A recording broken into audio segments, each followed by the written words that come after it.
Mr. Hayburn is a colleague of mine in Humanities 11. He's a fellow history teacher.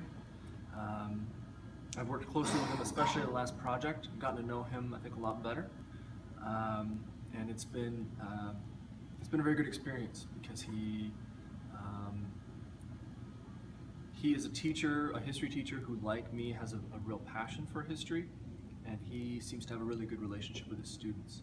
So he's affected me in the sense that, I don't know, he pushes me to try to better myself in order to just match the kind of teacher he is. So Mr. Hayburn brings a lot of enthusiasm to all the work we do. He's, in terms of education theory and his passion for teaching and everything like that, he's very high. And so when he, when a topic comes up of what's best for our students, Mr. Hayburn has a lot to say. And he has some very strong feelings about how we can best prepare our students for their adult lives. And so as I work with him, that kind of enthusiasm and those high standards really bleed into everything I do. So that's one reason why I really enjoy working with him. It's hard to pick one moment, Mr. Hayburn, because there are so many that are so special. But certainly as we've gone through the modern warfare debates this week, it's been very memorable seeing our students totally destroy and dominate in every way because we are awesome. And Team Scholson forever. Challenge that I've overcome.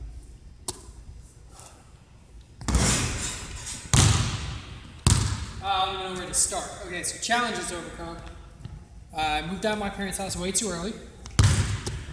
Didn't really have any money. Didn't take college seriously.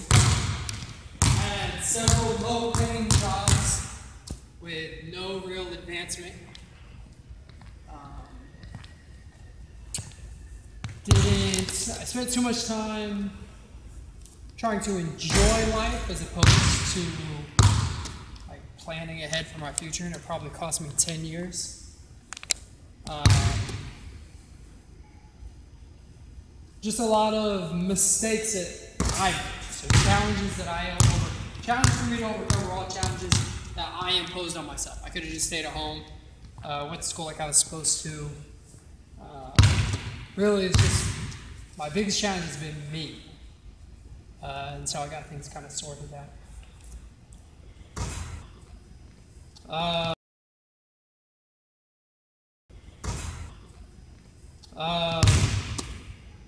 I've already achieved almost everything I set out to do. I wanted to become a teacher, I did that. I wanted a master's degree, so I did that. I wanted a second master's degree, so I did that. I wanted to impact students' lives in the way that they feel about education. I've continued to do that every year.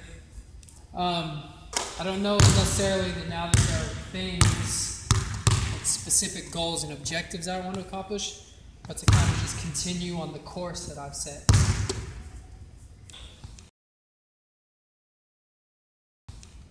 Well, obviously basketball is a huge passion. I have 100 passions and interests. I think one of the things that's helped me become successful is I can get passionate about anything. Basketball, sports, science, education, history, space, exercise, coaching. I have a new passion every month. And I pursue that passion with as much energy as I do anything else. So, yeah, I'd say, obviously, my number one passion I would say is basketball. Has been for a long time. Followed by education, basketball and education. So it only makes sense that I teach and coach.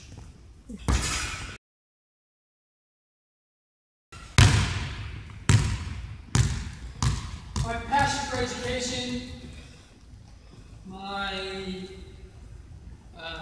love of working with kids and teenagers specifically, the love that I have for the sound of my own voice.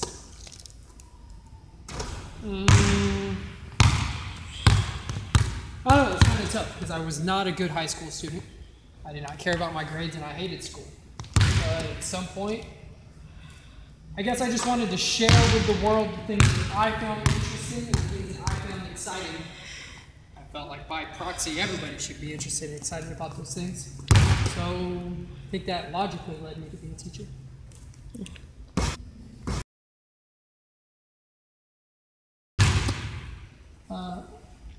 A number of teachers and coaches all had little bits of influence on me.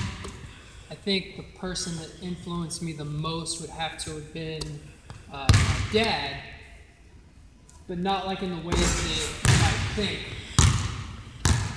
The relationship that I had with my father was all over the place for a lot of years.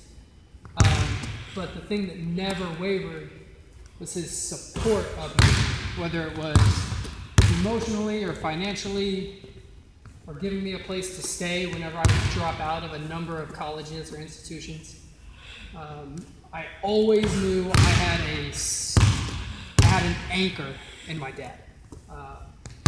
And there is just absolutely no way that I would be here without all the help he gave me.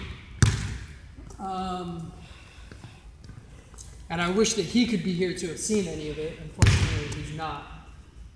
But yeah, greatest influence on my life, and the greatest thing to which I attribute my success would be my dad. My greatest achievement in life is easily getting this job. Spent too many years making sandwiches, making pizzas, waiting tables, managing restaurants, long hours, low pay, no benefits, no respect or appreciation, and no greater contribution to society. Well, here, all that's different. I do something that I love. I love coming to work every day. I love the kids. I love my coworkers. I love the community. I love everything about American Canyon High School. And I truly feel grateful every day that I get to come to work here.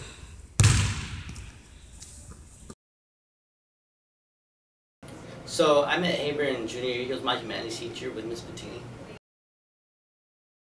So I would say Hayburn has affected my life in many ways. I used to be one of those students that would not really pay attention during presentations, but whenever he came up to present in front of the class, give lessons, it was really intriguing, and he always made it so that you really walked away from that class knowing something else than you did before.